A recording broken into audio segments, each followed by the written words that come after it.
delegation on a visit to Paris. The visit is the second in 3 months by Macky Sall since he came to power.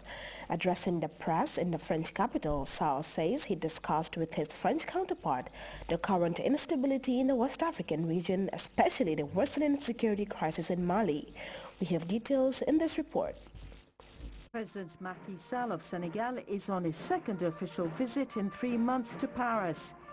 This is the first time the newly elected Senegalese president is meeting with the newly elected French President François Hollande. The Senegalese delegation met with their French counterparts, the French Foreign Minister, Justice Minister and Minister for Francophonie. Discussions included bilateral cooperation between the two countries. During our discussions, we spoke a great deal about the situation in northern Mali and its impact on the security of the sub-region and international security. We exchanged our viewpoints about the crisis and what we should do about it. Macky Sall says West African states cannot confront this terrorist threat without international support. No African country can confront this terrorist crisis alone. The borders between our different countries are porous. Our peoples come from both sides of these borders. This makes it difficult to secure them. We do not have sophisticated methods of investigation, satellite surveillance or constant surveillance from the air and from the ground.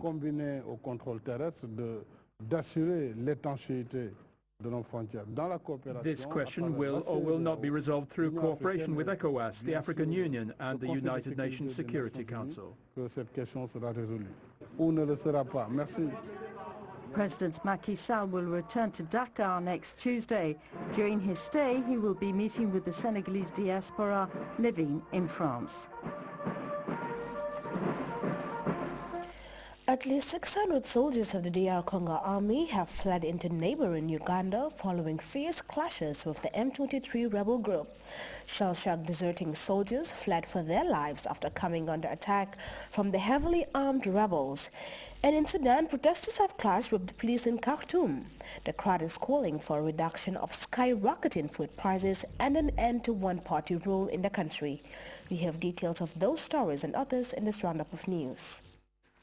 Took refuge these past 2 days on the other side of the border in Uganda following fierce fighting which pitted them against M23 insurgents. The insurgents have gained control of Bunagana on the border with Uganda. The Congolese army has not reported the death toll from the fighting, but the United Nations confirmed the death of one peacekeeper from India who was part of the UN mission in the Democratic Republic of Congo. He was wounded in the fighting, then succumbed to his injuries.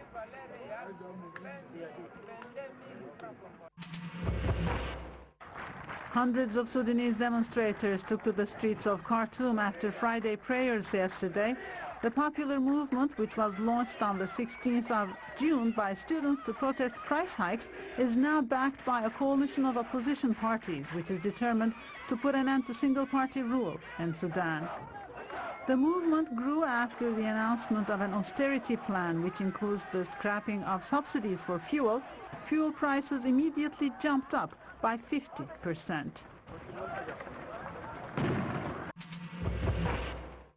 Mousse Diouf, the French actor and comedian of Senegalese origin, died last night at the age of 47 after a long illness. Mousse Diouf had been admitted to a rehabilitation center in 2009 after suffering 2 brain strokes. He was known to French television viewers as Inspector Angouma in the popular series Julie Lescaut.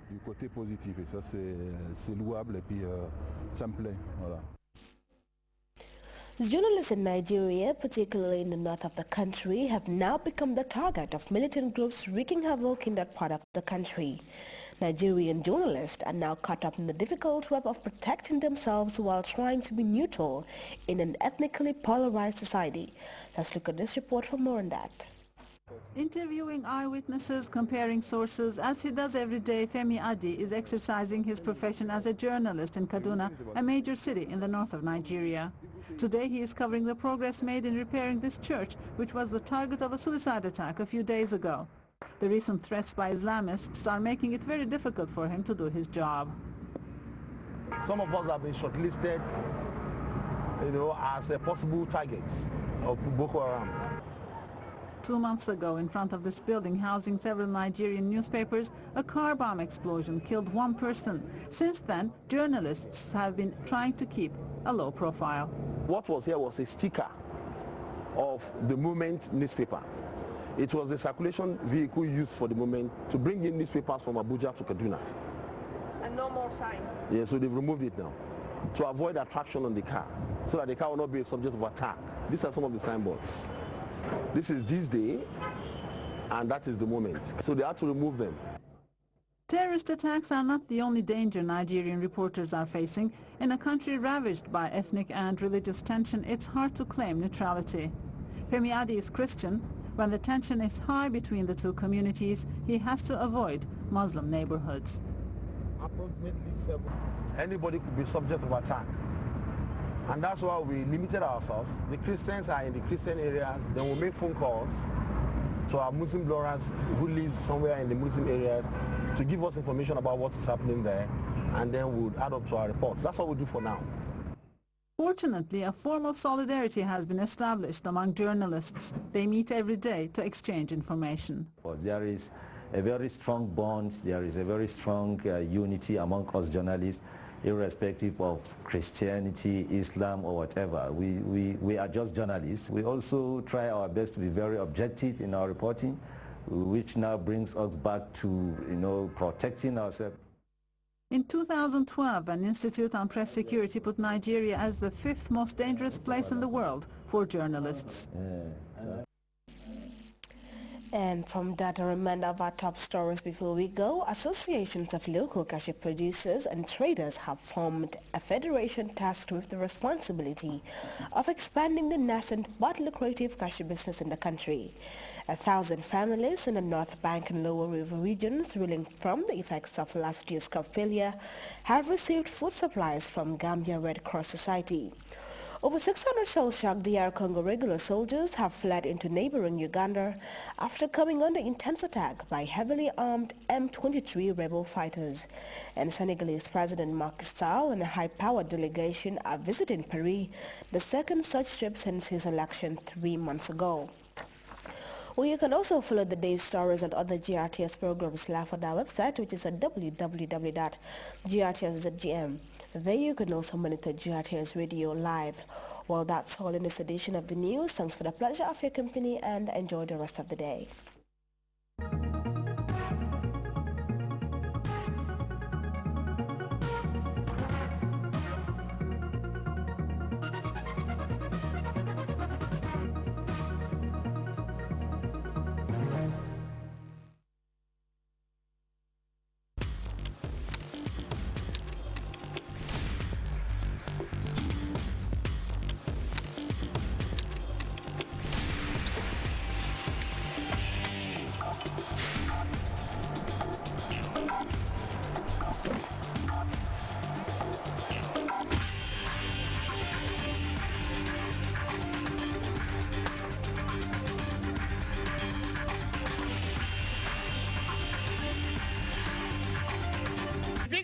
My term of office for the next 5 years coincides strategically with the commencement of implementation of phase 1 of the program for accelerated growth and employment page, which spells out government strategic priorities and activities for the period 2012 to 2015. The hallmark of the page is that it is dynamic and transformative, and therefore has the propensity to transition the Gambia into a highly developed country with highest living standards. After the successful launching of the Gambia's current medium-term development strategy, the Program for Accelerated Growth and Employment, page 2012-2015, the government of the Gambia informs the general public and invites all stakeholders, including CSOs and the private sector, to the Resource Mobilization and Investment Conference for the page.